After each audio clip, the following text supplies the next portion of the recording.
whole industrial complex is making trillions of dollars, trillions, off of us fighting and hate each other. So they're making money and we're killing each other. I see a problem with that personally, right? And if I'm hearing information that makes me hate someone else, I have to have critical thinking and say, hey, why am I receiving that information?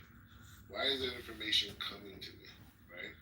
Is that information coming to me because it's supposed to motivate me to think a certain way that leads to all these other different chain reactions that ultimately lead to a group of people to make money? Or is it coming from a place of truth? Posting stuff, even when everyone's ignoring you. So that's if my videos get 5 likes, that means I made 5 no, and they're on the right side of that, or the Palestinians are on the right, I mean, or the people, God's on the right side. The Palestinians are going to work every day. 2 million are living in proper Israel. I see them every day. How many Palestinians are not affected by it? The world may not know that. They need to look at the world Palestinians, but fine, it's not. So the thing is like this. Let me ask you this, Black Right? I do agree with some of your points, right? In terms of, war there's a lot of money that comes with war, right? So, in your opinion, how do you see things moving forward? And don't say we're going to take over all those sort of prerogative statements. Give me an actual plan. I mean, you said that you want to run for president of the United States. I'm sure you've considered these aspects. So what's your plan for the Middle East or the Islamic world as a whole? The thing is like this. It's like, ultimately God is God, right?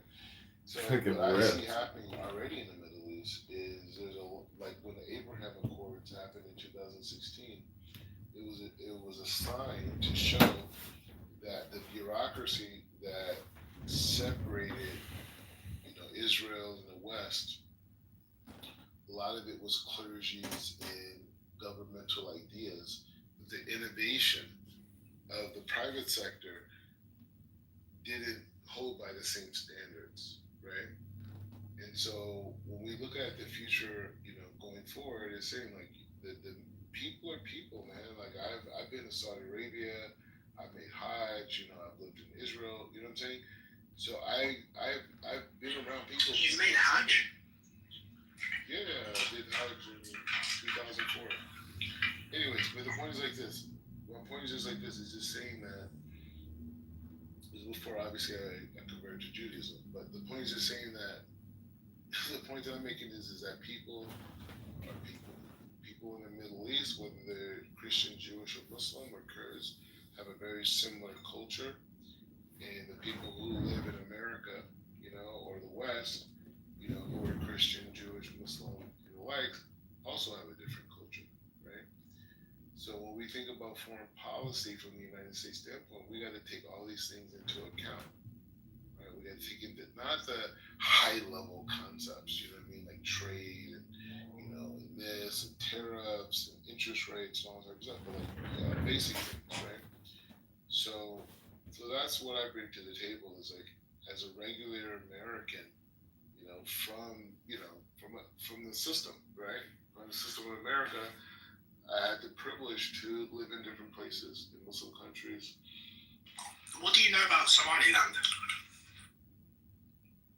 So in 2003, I worked with the U.S. State Department with the American Refugee Committee in Minnesota, and we worked with the United Nations to create a series of campaigns to raise money to build hospitals in between Somaliland and Dadaab, Kenya, because there's many people who are fleeing Islamic radicalism and fleeing that and going through Dadaab, Kenya, and they would die. But Somaliland doesn't border Kenya. I think you was going to Somalia. Or Somalia, whatever. But the point is saying is that people were leaving there and they were... Same, right? Somaliland, they're all one country. No, they're not the same at all.